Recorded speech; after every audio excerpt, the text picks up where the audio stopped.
So I thought we would start this off by you introducing yourself. Yeah, my name is Salvatore Paul Erna the First. That's awesome. Sully Erna from Godsmack. We're so glad to have Godsmack headlining the show again. Hey, man, we are too. We're excited to be back out there and playing live music again. I bet. You know, we always joke that Orlando is Godsmack country. There's so many fans here. Do you feel that when you guys play a show here? You know, Orlando honestly has been on the map for us as one of the first since we released, the album, our debut album back in 1998. There was only a handful of places that we went to that it actually lit up for us, and a lot of the other parts of the country was still, they weren't aware of us yet. We were playing to the janitor and the bartender and a couple of locals.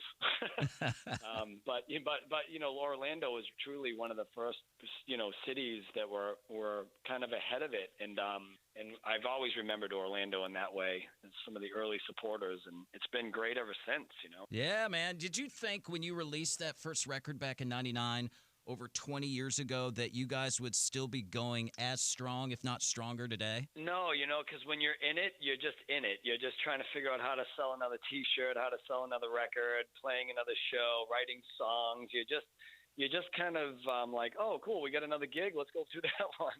You're just in it, so you're not really thinking so far ahead. I mean, before a deal, I think it was all of our dream at one point, looking up to the Aerosmiths and the Judas Priests and the Metallicas and all the bands that paved the way. And we worshipped, as kids, you kind of have those childhood fantasies of like, oh my God, it's amazing to do that. And like, that would be so sick if you could, do that for a living kind of thing. But you're too young to really understand.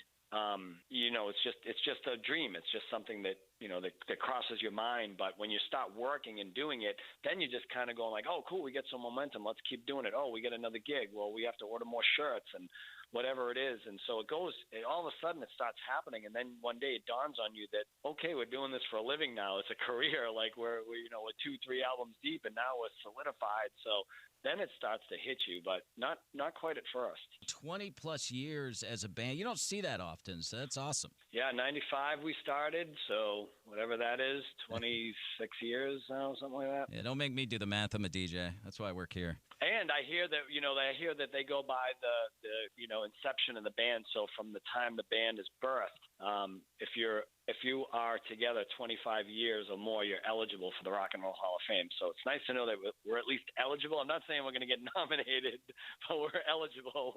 I would have to think that Godsmack would get nominated. That would make sense. I don't know, man. It's a weird one because there's still big bands out there that haven't got in, and that surprises me, I've noticed the Rock Hall's changing a little bit, too.